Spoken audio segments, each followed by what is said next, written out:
Right now, there's a baby on life support in a hospital in Phoenix. He's a child from Tucson at the center of a legal tug-of-war. At question is who should decide if he lives or dies, his mom or the state. Christy joins us now with her investigation. Christy. Steve, the case of baby Samuel is very similar to one last year in Maine. You have a child in state custody with severe brain damage and a judge granting a so-called do not resuscitate order without mom's consent. In both cases, mom still has parental rights. In Maine, mom won the legal battle. But how will things turn out for Samuel here in Tucson? Christy's Kids investigates. 27-year-old Fawn Flaherty has a history of drug use, but she says she cleaned up her act when she got pregnant with Samuel. She tells Christy's Kids when she heard her baby would have medical complications, she relapsed for one day only. When Samuel Flaherty Irvin was born, he didn't cry. He was put on a ventilator. January 8th, at less than 1 month old, the Department of Child Safety took him from Fawn. The reason she got? Because it was child abuse, neglect. Samuel was placed in a foster home for the medically fragile. Then, On the 18th at midnight, he choked when they were feeding him and went into cardiac arrest. he was rushed to the hospital. They said it took them a half an hour to do CPR and everything on him, so he was without oxygen for about 30 minutes.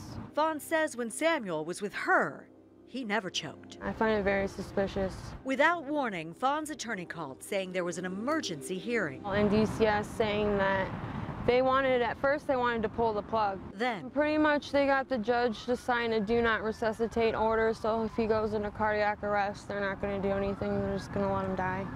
And I only had like 2 hours to prepare for this hearing, which I'm supposed to have at least 3 to 5 days legally. Christy's Kids wanted to investigate Fawn's constitutional rights, so we reached out to her attorneys, past and present. We didn't hear back.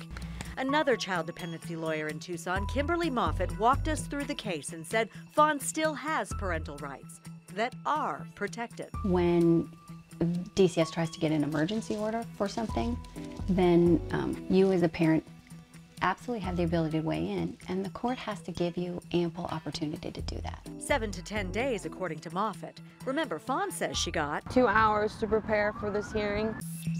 not enough time, and the judge, Brendan Griffin, authorized the do not resuscitate order. We reached out to the court for comment, but that was declined. In dependency cases, Christy's Kids was told the court must weigh a parent's opinion heavily. Because you still are parenting your child. You still have the rights to your child.